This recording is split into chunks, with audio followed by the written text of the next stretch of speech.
The current situation in the Middle East is at an extremely critical juncture. The conflict is rapidly escalating from limited strikes into a potential full-scale war that could engulf the entire region. Regarding the next steps and development trends of the situation in the Middle East, SICC reporter conducted an exclusive interview with Wang Jin, director of the International Strategic Research Center at the Middle East Studies Institute of Northwest University. We have noticed that the scope of this round of strikes far exceeds the US's initially stated targets of nuclear facilities and military bases, directly hitting Tehran's political command center, including the Supreme Leader's office.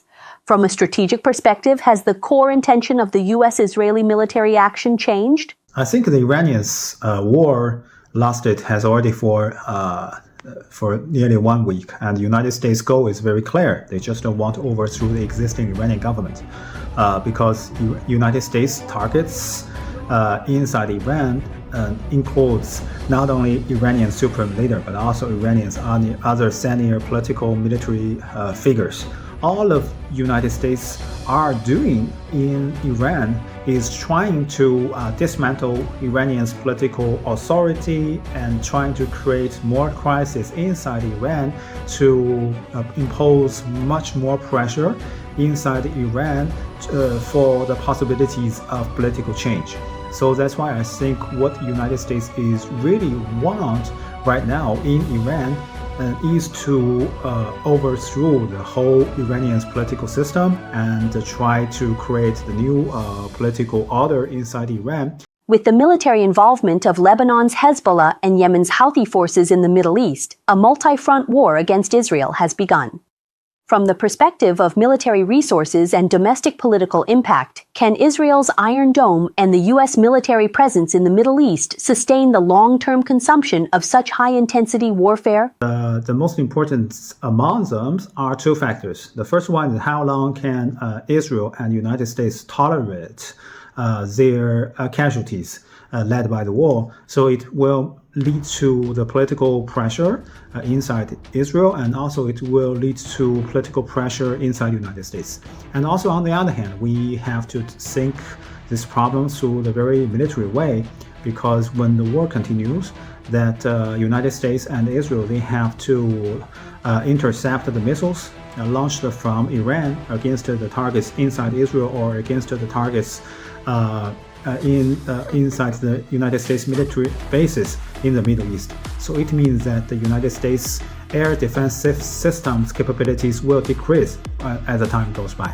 So when the two factors combine together, I don't think the war capabilities of the United States and Israel will last long. This geopolitical conflict is now affecting the global energy market, with shipping through the Strait of Hormuz severely disrupted and efficiency plummeting, coupled with Qatar's suspension of LNG production, which accounts for 20% of the global market share. There is a huge rigid shortfall in natural gas supply. What uncertainties will this bring to world energy security?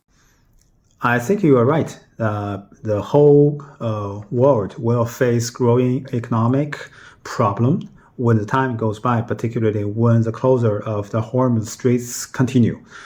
Because on the one hand, the war actually is not continuing inside Iran, not only continuing inside the targets in Israel and in the military bases of United States in the Middle East. It also expanded into the other parts of the region. For example, Saudi Arabia, the Emirates, the Kuwait, Qatar, and other regional countries. They are also suffered from the war. Their energy production industries, their energy transporting systems are now threatened by the attacks. So that's why I think the supply chain of the energy production system is now facing war threat and would lead to the growing of the global energy price. So these would combine together, lead to new pressure to the economic system of the global South countries. So that's why it is very important for the international community as well as the regional countries to intervene into the war politically to suspend the ongoing war between Iran and the United States as early as possible, because it not only set United States, Israel, and Iran into the war scenario, but it also would drag the whole world into the economically difficult situation. Thank you to Professor Wang Jin for his analysis. SICC will continue to follow developments in the Middle East.